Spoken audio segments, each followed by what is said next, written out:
Vous présentez aujourd'hui énormément de jeux. On est sur un stand qui s'appelle le stand Jeux Made in France. Jeux Made in France, voilà. Et donc aujourd'hui sur cette chaîne du Looping Show Game, on est à la PGW.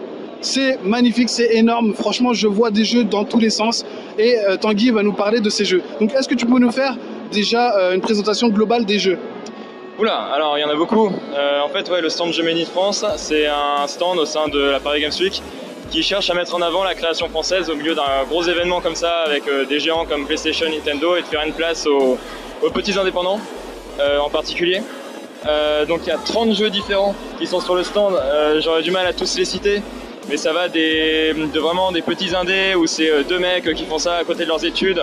C'est le cas par exemple Kingdom of Freya qui est juste là, ou Exostar, pareil, le type il est tout seul et il fait ça de son temps libre. Donc c'est vraiment énorme. Et à côté de ça, il y a aussi des beaucoup plus gros jeux comme Focus, qui est un éditeur et qui présente plusieurs jeux qui eux sont plus de l'ordre du AA voire du AAA comme Gridfall, Plague Tale. Donc voilà, la philosophie du stand c'est la création française dans toute sa splendeur, ouais, le mot est fort, mais c'est bien, j'aime bien ce mot. C'est dans toute sa diversité aussi, que ce soit en termes d'échelle, que ce soit en termes d'approche, que ce soit en termes de style. Est-ce que tu es content de la venue du monde qui est sur les stands? Est-ce que tu t'attendais à autant de monde ou c'est le pari que vous étiez fixé et ok quoi? Ouais, absolument. La soirée d'inauguration s'est bien passée. Là on est sur les premiers jours de la PGW. On sait que c'est toujours plus chill, mais les gens viennent. De toute façon chaque année on sait que les gens viennent, sont curieux. C'est beaucoup de jeux malheureusement qui n'ont pas la possibilité de faire une com vraiment très développée, coup de poing, comme si vous passez à côté, là j'ai Borderlands devant moi qui a un énorme écran gigantesque, voilà. Exact. Donc ils n'ont pas forcément eu le temps de faire parler d'eux en amont et ont les moyens de le faire. Donc les gens arrivent, se disent j'ai pas entendu parler de ce jeu, ça a l'air cool, parce que les jeux sont quand même super qualitatifs. À côté de ça, c'est quand même fait par des gens très talentueux. Et du coup, les gens s'arrêtent, ils regardent, ils discutent, les devs sont là pour parler avec eux directement, donc c'est super sympa. Et puis on a une scène derrière, on a Billy Chou, notre animatrice. La scène est streamée sur sa chaîne Twitch et on met en avant les développeurs également qui viennent discuter et on fait aussi des jeux concours avec le public, donc c'est une bonne ambiance et ça nous fait très plaisir. D'accord, bah écoute, je te remercie énormément pour avoir développé sur tous ces jeux français. Voilà, comme quoi il y a des développeurs français qui font vraiment énormément de choses pour l'amour du jeu vidéo. Je vous remercie en tout cas de nous avoir suivis sur cette chaîne de Looping Show Game. Attention par contre, c'est pas fini, on va continuer à rider sur la PGW aujourd'hui.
Allez, ça, mon gars.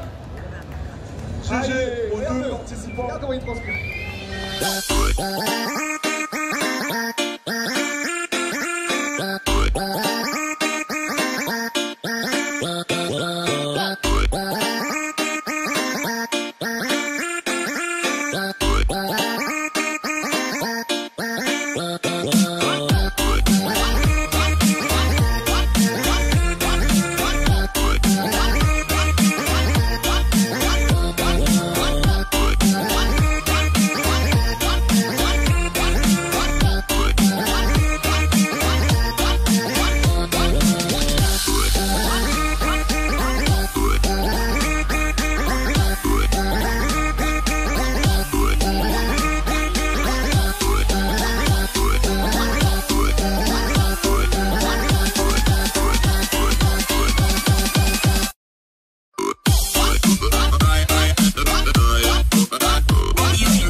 game. Neutral game, tout ce qui se passe au milieu de l'écran avant de toucher l'adversaire.